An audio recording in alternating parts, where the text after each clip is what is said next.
Amém. Muito obrigado, pastor. Muito obrigado, igreja. Muito feliz de todos vocês estarem aqui. Muito feliz pelo convite. Quando me convidou, o pastor Renato falou que era culto de oração e estudo bíblico. Então vai ter uma dinâmica um pouco diferente, né? Geralmente quando eu prego, eu tento não fazer os irmãos irem e voltar na Bíblia toda hora, né? Que de vez em quando pode ser cansativo, pode fazer a gente se perder um pouco. Mas hoje, como é um estudo bíblico, a gente vai deixar um pouquinho nossas Bíblias abertas, porque a gente vai aqui, vai acolá e vai tentar aprender um pouquinho mais juntos, ok? E eu queria começar, eu não vou dar o texto logo de cara para vocês. Eu queria que vocês pensassem nos 5 principais eventos da vida de Jesus, enquanto eu vou me ajeitando aqui.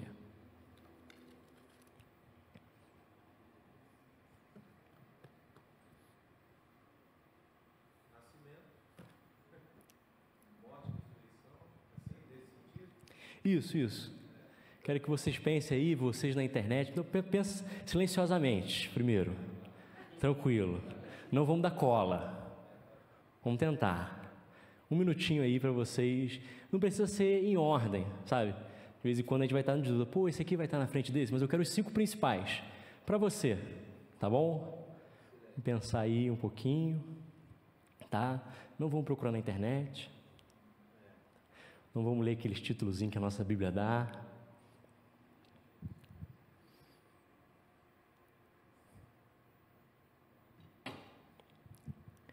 Bem, eu sei que 3 você deve ter pensado aí com você, né? Nascimento de Jesus, morte de Jesus e ressurreição de Jesus. Todo mundo pensou nisso? Eu não pensei. Aí você vai ter que voltar para a classe de batismo. Mas eu tenho certeza que vocês pensaram. Agora a dúvida são os outros 2, não é verdade? Vamos pensar aqui. Quem pensou, vamos levantar a mão agora. Quem pensou na multiplicação dos pães e peixes? Não. Quem pensou na pesca maravilhosa? Jesus acalmando a tempestade. Jesus ressuscitando Lázaro.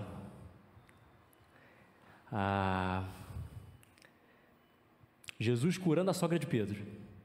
Ninguém pensou na sogra, gente. Que situação. Instituição da ceia? Boa. Qual o outro? Eu pensei na obra, na vida. Jesus deixou, no seu ministério. Isso também é um evento. Estava aqui por vir.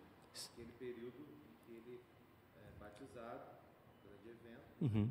Batismo de Jesus e o seu ministério, vamos dizer assim. Mais alguém? Sermão do Monte, muito bem.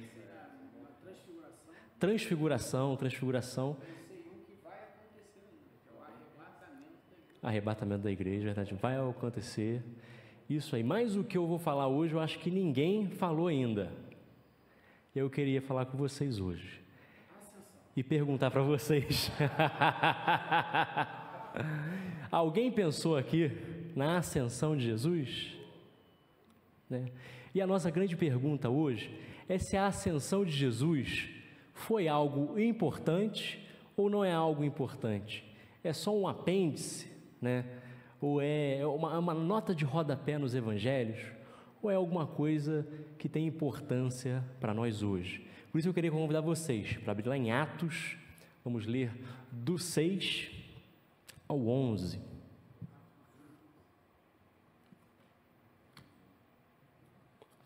Atos 1, do 6 ao 11. Nós vamos ler esse texto, porque eu imaginei que muitos de nós não iriam falar ascensão, porque quando os temas que a gente trabalha na igreja, né, é o Natal, a Páscoa, talvez uma Sexta-feira Santa, mas a ascensão a gente deixa um pouco de lado, né? E eu sempre tive também um pouco das minhas dúvidas, né? Porque Jesus foi assunto ao céu, ele poderia ter ficado aqui, né? Acho que ia ser mais fácil para os discípulos, né, evangelizarem se Jesus estivesse aqui, né? Mostrava Jesus, não, esse cara ressuscitou, e tal, ele está aqui com a gente. Então, por que era necessário que Jesus fosse assunto ao céu?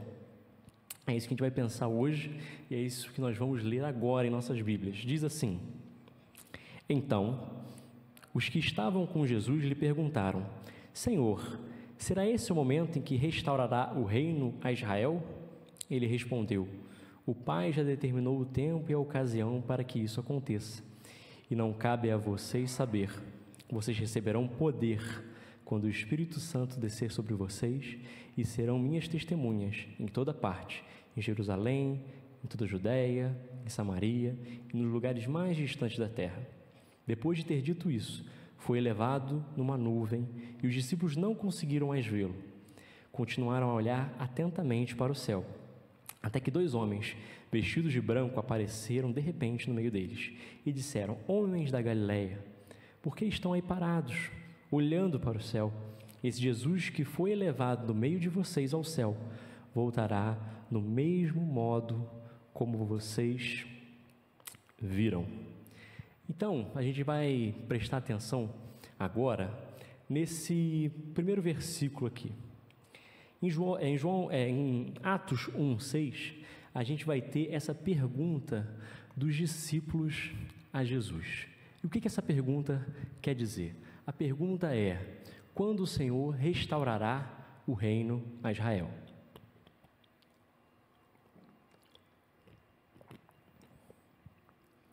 Bem, como muitos aqui já sabem, Israel, o povo judeu, esperava um Messias prometido. E o Messias que viria e iria restaurar o reino de Israel. Aquela glória que Israel teve no passado, sabe? Davi, Salomão, esse Messias iria restaurar. E agora eles não seriam mais subjugados por Roma ou qualquer outra potência, seja a Babilônia, seja a Síria, nenhuma delas. O povo judeu na época de Jesus, e se eu não me engano até hoje, tem uma oração chamada das 18 bênçãos, que é uma oração diária, e a oração do Kadish, que é uma oração feita em funerais. Em todas essas orações, nessas duas, tanto a diária quanto a fúnebre, está lá o pedido para que o Senhor venha e restaure o reino de Israel. Então, não é de surpreender que os discípulos ainda tivessem esse questionamento a respeito de Jesus. Eles estavam esperando esse Messias político, militar, mas Jesus não parece querer responder às expectativas que os discípulos tinham. Na verdade, os discípulos aqui perguntam sobre restaurar o reino de Israel. E quando você vai lá para Atos 1:3, que é o nosso texto, quer dizer, que é um pouco acima do nosso texto, Jesus vai estar falando com eles sobre o reino de Deus e não sobre esse negócio de restaurar o reino de Israel. Mas a gente pode até entender porque os discípulos perguntaram isso, porque é o que estava em voga ali entre eles, na religião do seu tempo. E não é verdade que, por exemplo, Lucas, lá no capítulo 1, 32, 33, 34, por aí, não vai estar prometendo que Jesus possuiria o trono de Davi? Então, como é que vai acontecer isso? Qual será a resposta de Jesus sobre essa pergunta dos discípulos? E aí, nós estamos agora em Atos 1:7. Ele respondeu: O Pai já determinou o tempo e a ocasião para que isso aconteça. E não cabe a vocês saber. Vocês receberão poder quando o Espírito Santo descer sobre vocês, e serão minhas testemunhas em toda parte, em Jerusalém, em toda a Judéia, em Samaria e nos lugares mais distantes da terra. Eu acho muito interessante que Jesus, ao tentar responder os seus discípulos, ele vai falar sobre a vinda do Espírito Santo, que é uma coisa que os seus discípulos, ou as pessoas que tinham um conhecimento bíblico, ou estavam próximos da Bíblia, saberiam que aconteceria quando Israel fosse, assim vamos dizer, restaurado. A gente vê isso lá em Joel 2, 28 a 29. Em Joel 2, antes desse versículo, vai estar falando sobre a restauração de Israel. E esses versículos vão dizer assim. Vamos lá, Joel 2, 28 e 29.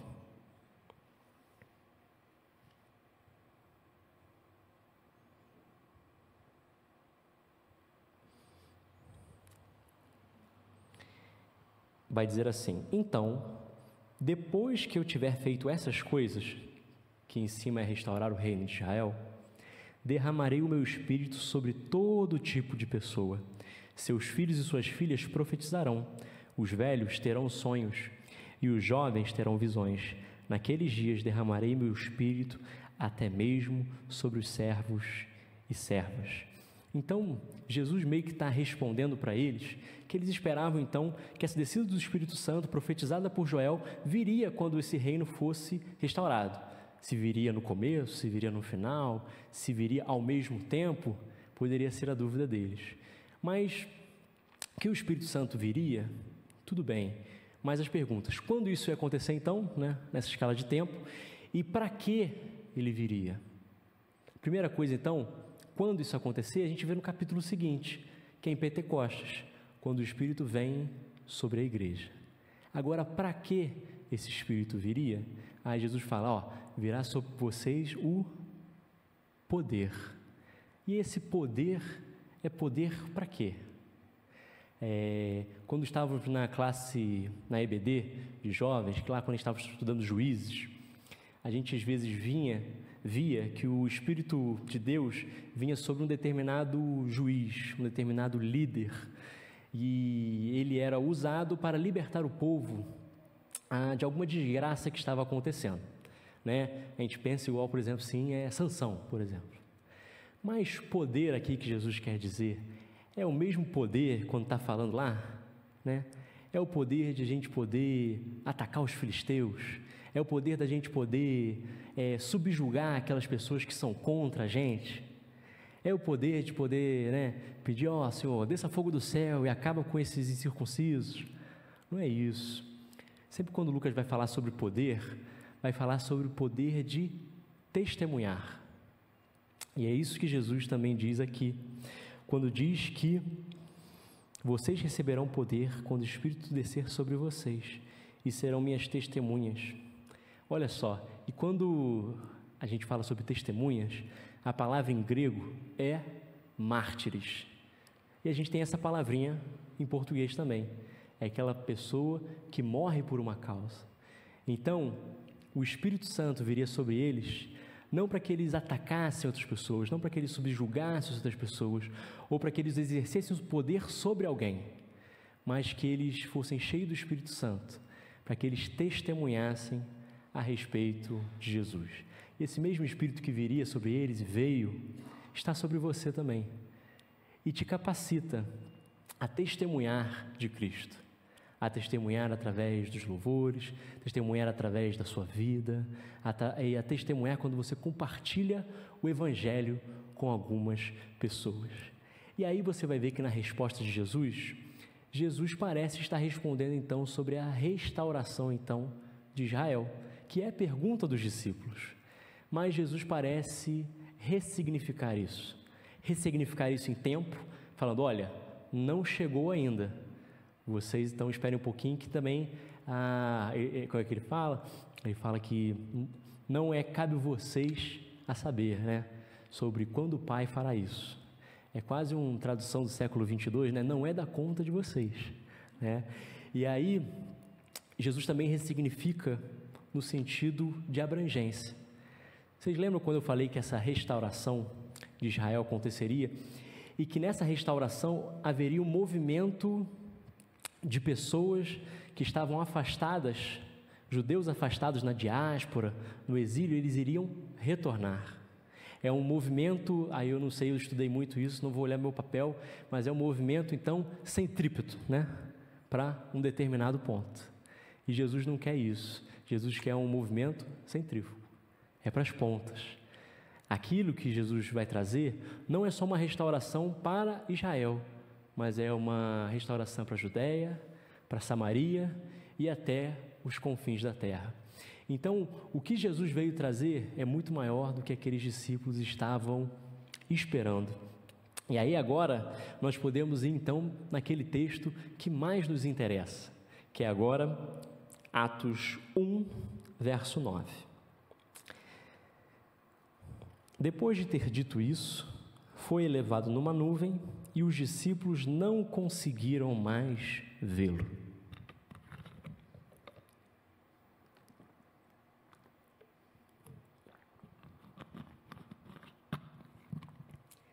E aqui nessa parte, eu vou fazer 3 coisas.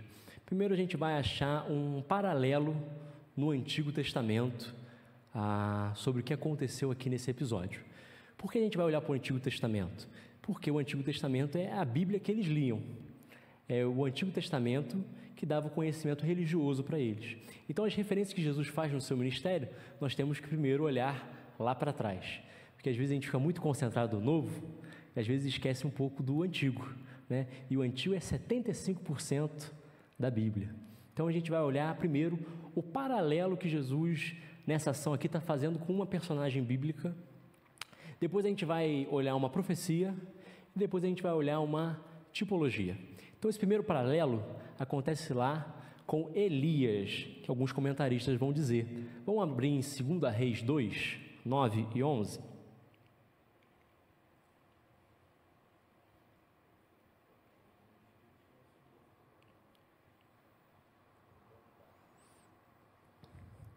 Todos já acharam?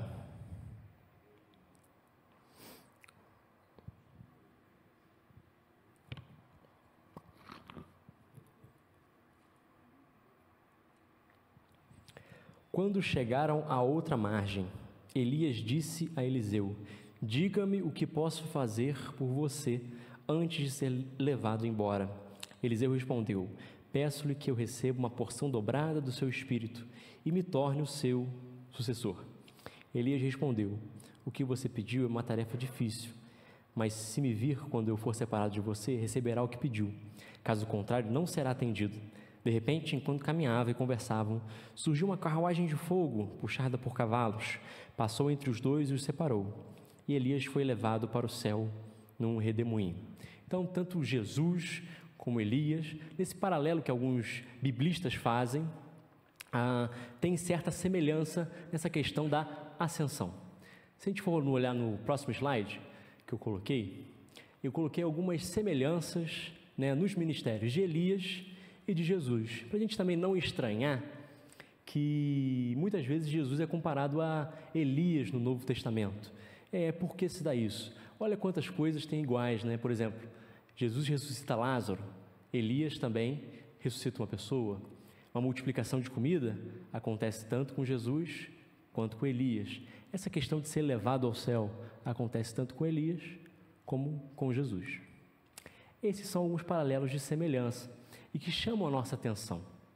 Mas as diferenças também são muito grandes. Você vai ver que, por exemplo, Elias, ele chama fogo do céu para consumir aqueles adoradores de Baal. E aí, quando os discípulos perguntam para Jesus: você quer que desça fogo do céu para aniquilar os samaritanos? Jesus vai dizer: não faça isso. Então, Jesus parece que foi, acho que um pouco mais misericordioso que Elias. Elias também deixa que Eliseu se despeça da sua família, quando Eliseu vai seguir o ministério junto com Elias. Já Jesus não deixa, né? Fala assim: Senhor, eu preciso me despedir do meu pai, eu preciso enterrar meu pai. Jesus diz o quê para o discípulo? Deixa os mortos enterrar seus próprios mortos. Então, o discipulado de Jesus deve estar antes dos qualquer outro dos nossos compromissos. Então, a exigência de Jesus também é maior do que a exigência que Elias pedia. E também tem o reconhecimento, né? Lá na Transfiguração, se vocês forem ler, está lá Moisés e Elias, e eles estão ali celebrando Jesus, né? Falando com Jesus sobre a sua partida. Eu gosto muito desse texto quando você olha no original, que partida ali está o êxodo, né? Estão falando sobre o êxodo de Jesus. E que êxodo é esse? Esse de libertar o seu povo não do Egito, mas libertar desse Egito espiritual, que é o pecado. E Jesus várias vezes repudia ser esse novo Elias. Então, essas são as semelhanças e diferenças aí que a gente pode colocar nesse paralelo bíblico que existe. Mas no próximo slide, tem uma semelhança e diferença que eu ainda não coloquei e eu não sei se você percebeu. Acho que uma primeira que eu posso colocar, outra semelhança, é que para o Espírito vir, né, tanto Elias teve que subir, quanto Jesus também. Na verdade, Jesus vai falar lá em João: se eu não for, o Consolador não poderá vir.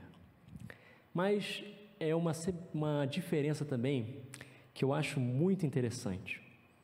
Outra semelhança. Outra semelhança é que, vocês se lembram lá, né, que Eliseu falou assim, eu quero uma porção dobrada do seu espírito. E é uma frase meio estranha, né? Parece tipo assim, o Elias tinha o espírito X, e aí o Eliseu pede 2X, né? O Eliseu, você é nível espiritual del rei, eu quero ser um Corolla. Não é bem assim. O que ele está fazendo aqui, a gente tem que lembrar daquele direito de primogenitura do filho mais velho. Lembra lá no Antigo Testamento? De que a porção do filho mais velho era 2 vezes maior do que o filho mais novo. Né? Olha que bênção. Né? Podia voltar esse tempo. Né? Um beijo para o Daniel, um beijo para a Ana Clara, meus irmãos mais novos. Mas, então o que Eliseu está pedindo aqui? Que ele quer ser o sucessor. Eliseu está pedindo aqui que ele quer ser o sucessor de Elias. E assim como Eliseu foi o sucessor de Elias, a igreja, podemos botar entre aspas assim, também é essa sucessora de Jesus. É o corpo de Jesus nessa terra. E se vocês observarem lá, o Eliseu fala até que o Espírito viria, mas ele não fala que é ele que vai dar o Espírito para Eliseu. Mas olha o que Pedro fala na pregação de Atos 2. Atos 2:33.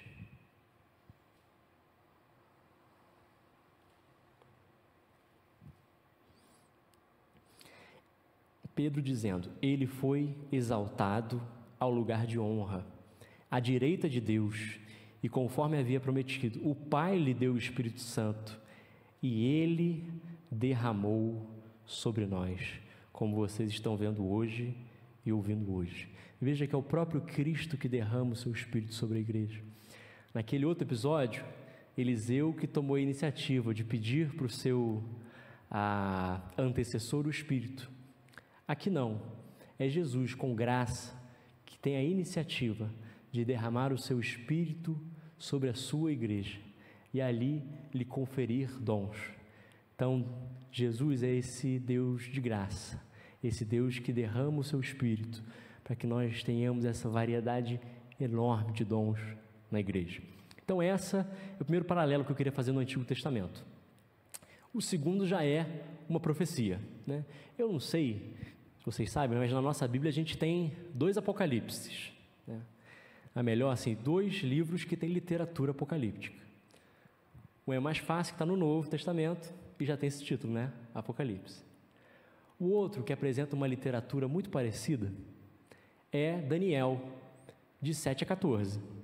Porque a gente lembra muito, Daniel na cova dos leões, Daniel comendo alface com os amigos, né? A gente lembra dessa, que é a primeira parte do livro, que é essa narrativa. E depois chega uma série de profecias de Daniel. E uma dessas profecias é sobre o Filho do Homem, essa figura messiânica. Então, o Messias deveria ser esse tal do Filho do Homem.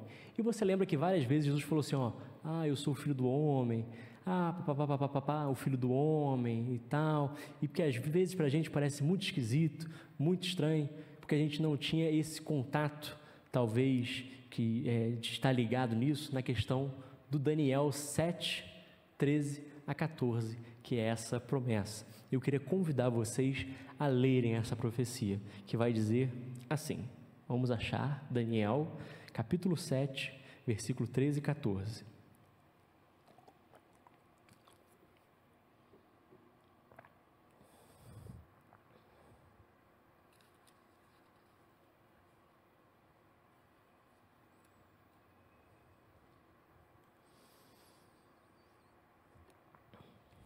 Vai dizer assim, isso é Daniel no céu ou no reino celestial tendo essa visão. Depois, em minha visão, naquela noite, vi alguém semelhante a um filho do homem, vindo com as nuvens do céu. Parece com Jesus aqui na Assunção. Ele se aproximou do ancião de dias, a gente pode ler Deus, e foi conduzido à sua presença. Recebeu autoridade, honra e soberania, para que os povos de toda a raça, nações e língua lhe obedecessem.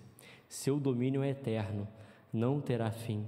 seu reino jamais será destruído. Então, quando Daniel está fazendo uma profecia sobre o Messias, ele diz que esse Messias, então, viria ao encontro de Deus e de Deus receberia esse reino sobre todas as coisas, né? E isso acho que responde aquela minha pergunta lá no começo, né? Pô, por que Jesus não ficou aqui, né? Seria mais fácil se ele estivesse aqui entre a gente, né? Ó, esse rapaz aqui, ó, tem 2000 anos, Jesus veio te salvar, acredita nele, tem os vídeos, tal. Por que Jesus não ficou? E aí mostra por quê. Porque se o reino de Jesus fosse dado aqui um reino terreno, um reino mundano, se ele recebesse esse reino aqui nessa terra, ele não seria o Messias verdadeiro. Porque, segundo Daniel, esse Messias deveria receber esse reino no reino celestial. E foi lá onde Jesus recebeu esse direito de ser rei sobre toda a humanidade. E como cantamos aqui, que Jesus já é rei sobre todas as coisas.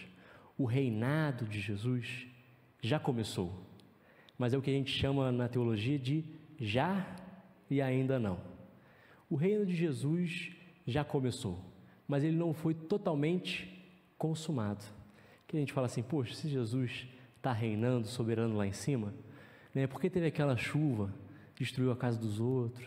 Por que está tendo essas guerras? Se ele é governador de todas as coisas. É esse já e ainda não. Esse interim, até que ele venha e reestabeleça o seu reino, com novos céus e nova terra. Mas apesar de todas as dificuldades, nós já conseguimos ver o seu reinado, que é o seu Espírito sobre a sua igreja. Você pode pensar, né, quantas vezes... A igreja, gente, é obra de Deus, né? Quanta coisa podia dar errado na história da igreja. E a gente está aqui. A gente está aqui por graça e misericórdia de Deus. Graça e misericórdia de Jesus, que reina, que está ao lado do Pai, soberano sobre todas as coisas, cuidando dos seus. Às vezes a gente fica muito preocupado, ansiosos, com medo, né? Vendo tantas coisas acontecerem, mas a gente não pode se esquecer de uma coisa, que Jesus não perdeu o controle. Ele ainda é rei sobre todas as coisas. E é isso que a Ascensão quer trazer para a gente. E um último agora, que eu gostaria de trazer, é uma tipologia.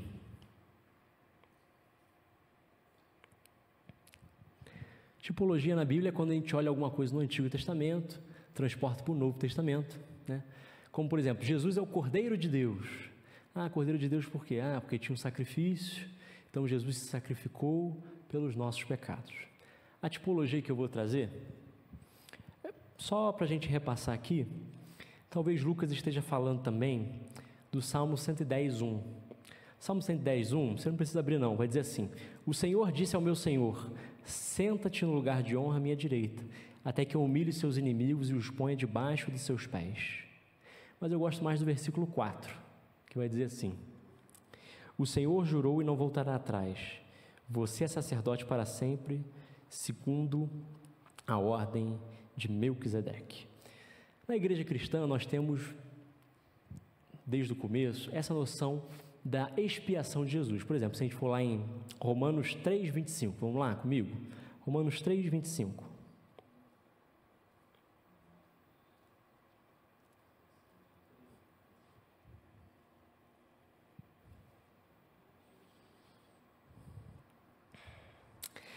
Deus apresentou Jesus como sacrifício pelo pecado, com o sangue que ele derramou, mostrando assim a sua justiça em favor dos que creem.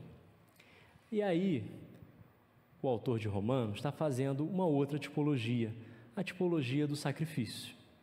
Então, aquela mesma que eu falei do Cordeiro de Deus. Jesus foi morto para nos purificar dos nossos pecados. Assim como aqueles animais, lá no começo, inocentes, eram mortos, para que as pessoas, fazendo uma antevisão do futuro, que Jesus entregaria a sua vida. Mas aí eu te pergunto, o ritual do sacrifício terminava só no sacrifício ali do animal? ou tinha mais alguma etapa no processo?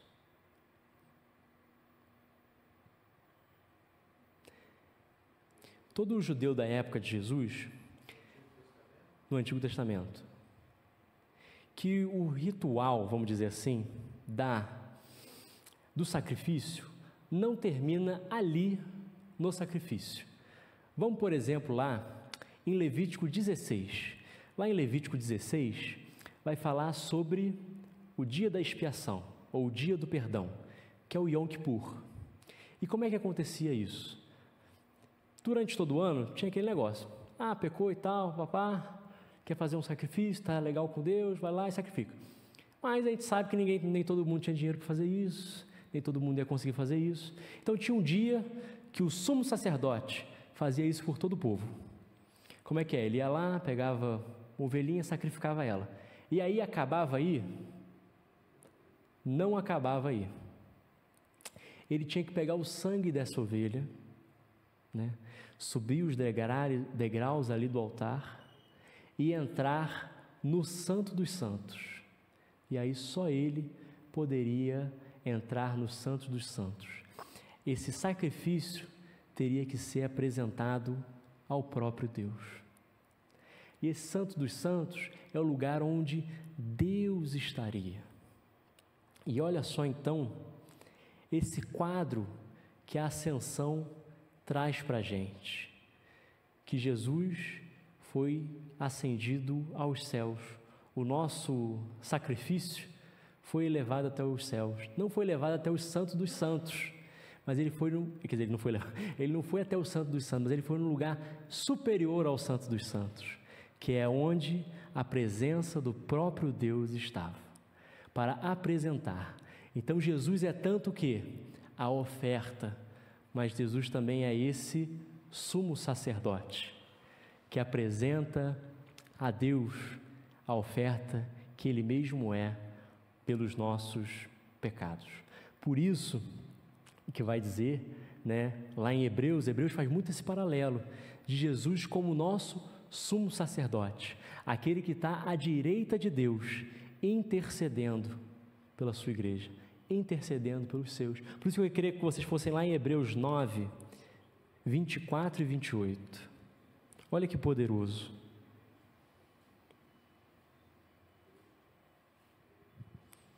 Isso não quer dizer que a cruz seja insuficiente, mas é que precisava ainda de mais uma etapa, porque Jesus só pode ser o nosso Messias se Ele completar tudo o que as Escrituras dizem. E vai dizer lá em Hebreus 9, 24 e 28, pois Cristo não entrou num santuário feito por mãos humanas, mera representação do santuário verdadeiro. Ele entrou no próprio céu, a fim de agora se apresentar diante de Deus em nosso favor. E ele não entrou no céu para oferecer a si mesmo repetidamente, como sumo sacerdote aqui na terra, que todos os anos entra no lugar santíssimo com o sangue de um animal. Se fosse assim, ele precisaria ter morrido muitas vezes, desde o princípio do mundo. Mas agora, no fim dos tempos, ele apareceu uma vez por todas, para remover o pecado mediante sua própria morte e sacrifício. E assim como cada pessoa que está destinada a morrer uma só vez, depois disso vem o julgamento, também Cristo foi oferecido como sacrifício uma só vez, para tirar os pecados de muitos. E ele voltará, não para tratar de nossos pecados, mas trazer a salvação a todos que aguardam a sua santa volta, com grande expectativa. Então, nesse cenário, nós vimos então que Jesus cumpre tanto a profecia lá de Daniel na ascensão, como está aqui cumprindo o ritual de sacrifício, sendo esse sumo sacerdote que leva a Deus essa oferta para limpar nosso pecado. Então eu posso dizer com toda certeza que a ascensão não é uma nota de rodapé nos evangelhos, mas a ascensão é parte do plano redentor de Deus. E agora eu queria conferir com vocês, então, qual foi a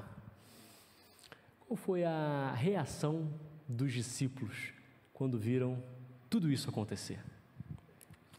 Vai dizer assim: continuaram a olhar atentamente para o céu, até que 2 homens vestidos de branco apareceram de repente no meio deles e disseram: Homens da Galileia, por que estão aí parados, olhando para o céu?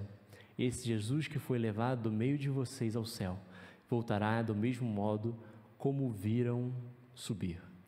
E aí eu gosto desse olhar atentamente para o céu, que fala um pouco das 2 tentações que nós como discípulos temos. Uma está lá no verso 6 e outra está aqui. Às vezes a gente pode ficar como no verso 6, querendo uma restauração de Israel. E aí a gente quer um Messias político. E a gente quer que Jesus resolva as nossas questões daqui e agora. E aí a gente acha que a igreja deve tomar o poder de alguma forma e tudo mais. A gente entra nesse ativismo político. E o outro também é ficar nessa, vamos dizer, viagem celestial, né? Falar sobre os tempos e as estações e esquecer a missão que Cristo deu. E aí os anjos vão lá e falam assim: ó, gente, não fica aí parado não. Cristo deu uma missão. Então, para a gente não ficar parado, estático, ou ficar militando politicamente por uma igreja que vai dominar todas as coisas, nós temos uma outra solução, que é pregar a Cristo, é pregar o Evangelho. E é isso que Ele nos mandou dizer.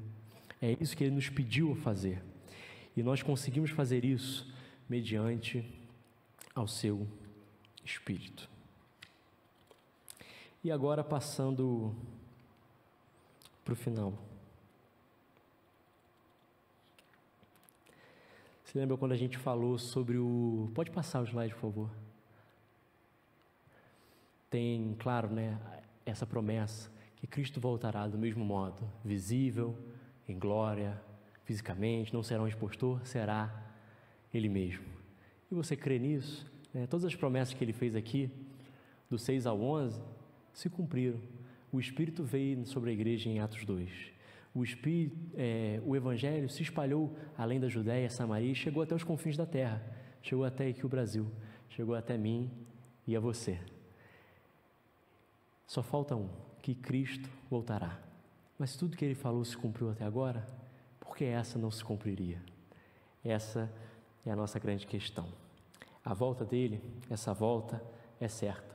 Se lembra que o sumo sacerdote tinha que ir lá no Santo dos Santos, mas ele também tinha que sair de lá e voltar ao povo. Assim Cristo também voltará para o seu povo. E qual é a reação dos discípulos diante da ascensão? Eu queria ir lá com vocês, no outro versículo que fala sobre isso, Lucas 24, 50 a 53.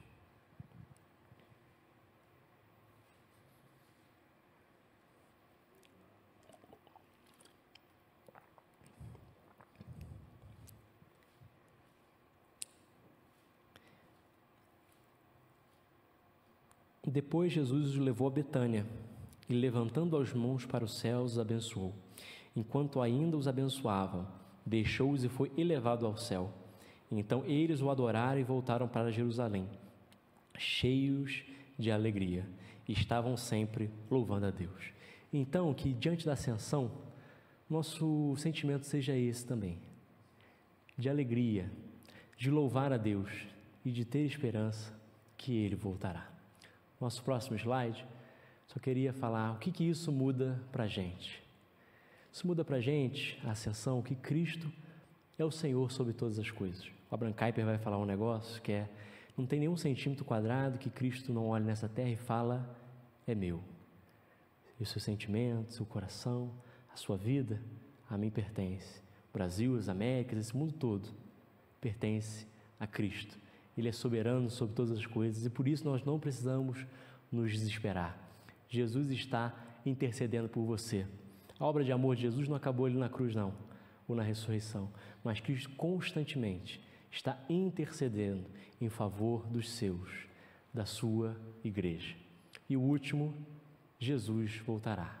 Essa é a nossa grande esperança. E para concluir, só queria ler o último slide que vai dizer: portanto, a ascensão está longe de ser um apêndice ao verdadeiro drama do Evangelho. É um momento crucial na história da salvação, no qual somos garantidos de mudança no aqui e no agora e preenchidos de esperança para o futuro. Cada estação da vida de Cristo nascimento, morte, ressurreição e a ascensão, desempenham um papel fundamental na reconciliação entre Deus e a humanidade, restaurando esse vínculo quebrado. Assim, celebrar a ascensão é reconhecer a plenitude do plano divino para nossa redenção e a garantia de uma esperança eterna que transcende o espaço e o tempo. Muito obrigado.